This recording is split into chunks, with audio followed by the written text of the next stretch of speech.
السلام علیکم ورحمۃ اللہ وبرکاتہ۔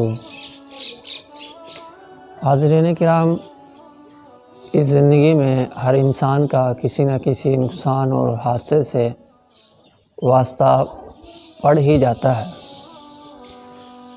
کبھی سڑک ایکسیڈنٹ کی شکل میں، تو کبھی کرنٹ لگنے کی وجہ سے، یا کبھی اسلحہ کا نامناسب استعمال کرنے کی وجہ سے، کبھی آندھی، طوفان، سیلاب، بارش اور زلزلوں کی وجہ سے، اور کبھی حشرات الارض، زہریلے سانپ بچھو کے حملے کی وجہ سے،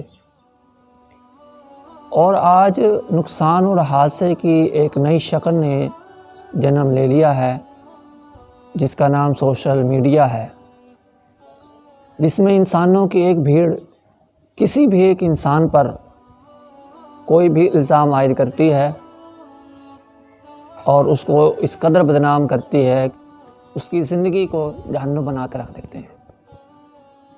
حادثات اور نقصانات اس قدر بڑھ چکے ہیں کہ ہزار احتیاط برتنے کے باوجود بھی انسان،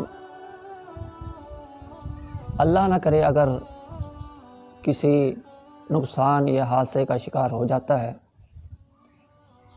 تو اس وقت صرف اور صرف ایک ہی ہستی، اللہ رب العزت کی ہستی ہے، جو اسے ہر قسم کے نقصان سے بچا سکتی ہے۔ اپنے آپ کو نقصان اور حادثات سے بچانے کے لیے پہلی تدبیر تو یہی ہے کہ ہمیں نماز پنجگانہ کی حفاظت کرنی ہے، خصوصاً فجر کی نماز کی، چونکہ جامع ترمذی کی حدیث نمبر 222 کے مطابق رسول اللہ صلی اللہ علیہ وسلم نے فرمایا کہ جو شخص فجر کی نماز پڑھ لیتا ہے وہ اللہ کی حفاظت میں آ جاتا ہے، اللہ کی امان میں آ جاتا ہے۔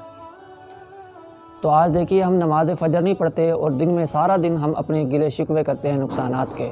تو فجر کی نماز کی پابندی، پانچوں نمازوں کی پابندی انسان کو حادثات اور نقصانات سے بچاتی ہے۔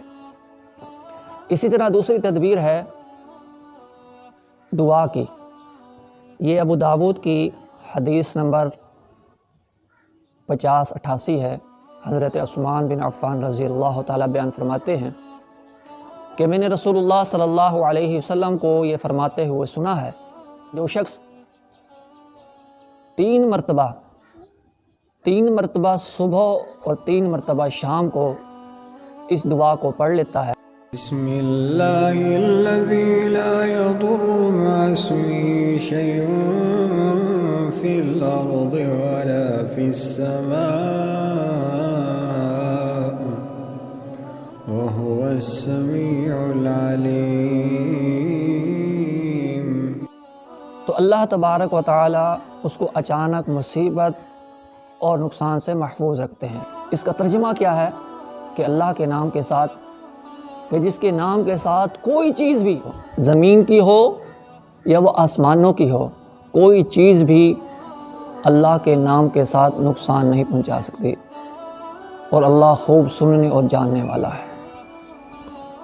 جس شخص نے اس حدیث کو سنا تو اس نے حضرت ابان رضی اللہ تعالیٰ کی طرف دیکھنا شروع کر دیا، چونکہ جس وقت حضرت ابان رضی اللہ تعالیٰ نے اس حدیث کو بیان کیا، اس وقت ان پر فالج کا حملہ ہو چکا تھا۔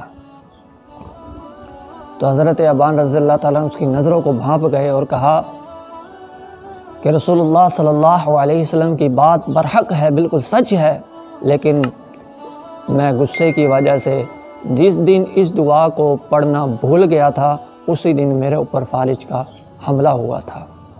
تو دیکھیے، دعا نہ پڑھنے کی وجہ سے کس قدر نقصان ہوتا ہے۔ اگر ہم اپنے آپ کو نقصان سے بچانا چاہتے ہیں، اچانک مصیبت اور حادثات سے بچانا چاہتے ہیں، تو اس چھوٹی سی دعا کو ضرور یاد کیجئے۔ اللہ تبارک و تعالیٰ سے دعا ہے کہ اللہ رب العزت ہمیں ذکر و اذکار کی پابندی، پنجگانہ نمازوں کی پابندی کرنے کی توفیق نصیب فرمائے۔ السلام علیکم ورحمۃ اللہ وبرکاتہ۔